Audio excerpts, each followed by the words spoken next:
In this tutorial we'll show you a little bit about editing the layers that come in, and we're just going to be editing the visualization of that layer. So you can see here with the national parks, we have national parks like the Olympic National Park, and we have Rainier National Park. These are the depictions of the one in Washington State.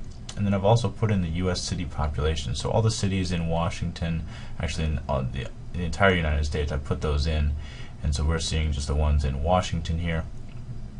And we want to go in and actually be able to visualize which ones of these cities are larger based on the dot that's there. Currently we just have all the dots the same size, and I want to show you how to change that so we can get some better depiction of that data, similar to the ecoregions here. The ecoregions are separated not by any classifications of larger or smaller, but just by the coloration of that green there. So if we go into U.S. city populations, first notice that if I open the attribute table, this is a very important part where you can see all the data that's in here. You can see the object ID, which is represented with a name. So, and these happen to be in Alaska because I have all the data in here for all the cities in the United States.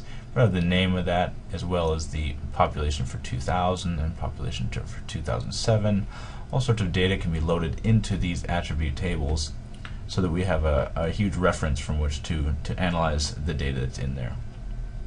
And also note that these are, the shape here is point files. These cities are just located as a single point rather than a line or a polygon. The other ones for the national parks are a polygon file, and we'll show you that in a second. So we want to go ahead and change the icon size based on the population here. So if I close that out real quick, I will right click on U.S. city populations, go down to properties, and in symbology, currently it's just under single symbol, so there's one symbol for all of them. We can do it different ways. We can go by categories, and if we have unique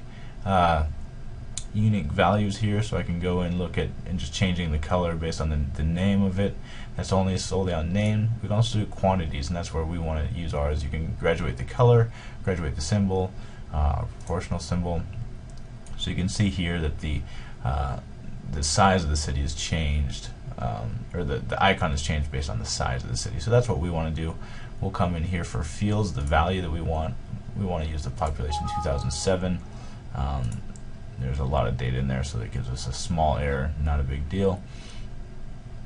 And we want to go ahead and change that data based on size. So currently you can see that there is a negative 999 in here, and we want to actually get rid of that, so that if you looked back at the data, anything that didn't have data in it, if there was no data available, it was registered as negative 999. So if we go into classify here, you click on classify, this is going to show you the gradations that we have for so I can change around where the distinctions between cities is made.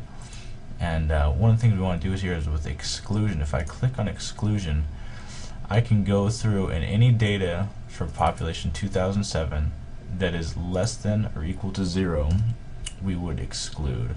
So I can put in several filters here if there's names that I want to exclude or things of that nature. So I'm going to exclude that for this one. Anything that's less than 0, which would be all the negative 9999 values, or when there is no data for that city. So I'll click OK, and we will go back here. And this should eliminate that data. You can also go in here as well just to change the actual value. So if we did 100, and we could do 1,000, 5,000, 20,000, and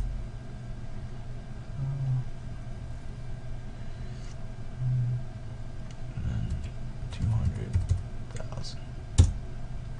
Hit OK and see what happens. Okay, we'll apply that, hit OK, and sure enough you can see we do have, you can change this back and forth such that you're accurate with how you want to represent that. You can see that this kind of fills out the space a little bit large, so maybe we could back that off quite a bit. You can go back and forth and change those. Now we just want to show you in national parks. If I go to the attribute table, you can just see that these are indeed polygons, and they give you the area as well as the name here. So I realize that in the Olympic National Park you get multiple ones, even though it's one national park, and that's just because there's separate polygons. They're disjointed. There's a part that's on the coast as well as a part that is in just the central part of the national park and the peninsula there. So we'll go ahead and close that, and if I go into National Park, I'm going to go to Properties all the way down at the bottom, and again under Symbology. If I go to Categories this time, we'll go to Unique Values, and we want to look at the name of the park. And currently there's no values in there, so I'll just add all the values that are under that name, and you'll get all these different ones. And I'll click OK. And this indeed now changes to the Olympic National Park is different than Mount Rainier, different than the other national parks there, and then it gives a distinction here. So we'll go ahead and click Save there. And we'll be done with that, with the saving different types of files.